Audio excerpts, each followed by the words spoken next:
Hey, so let's talk about the difference between soprano 1 and soprano 2. Now, when we refer to sopranos as either soprano 1 or 2, we are speaking specifically about the division of soprano voices in a choir setting. This doesn't necessarily have any correlation with the types of sopranos like lyric soprano, coloratura soprano, dramatic soprano, etc. A soprano 1 can be many different types of sopranos. A soprano 2 can also be many different types of sopranos. So what happens is that, generally speaking, sopranos in a choir context sing the melody, but sometimes the composer requires a split of those voices.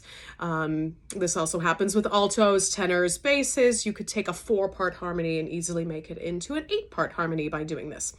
So your soprano 1s are at the top of the staff, and typically their range they sing in is around a D4 to an A5, let's say.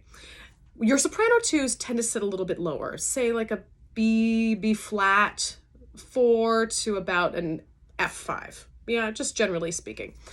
Now, your soprano 1s and your soprano 2s as singers may have equal ranges. All those sopranos could sing equally low and high, but what defines whether you're soprano 1 or 2 is a couple things.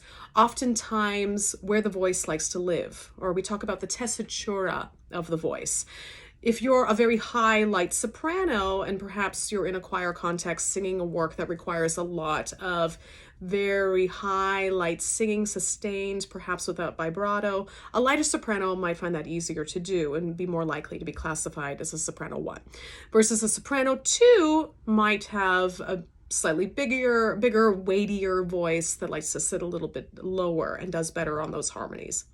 Speaking of harmonies, very often too, a soprano 2 may just be a soprano 1 who can sight read really well, depending on the choir context, because as we know, carrying the melody tends to be, the easiest thing in a choir context very often.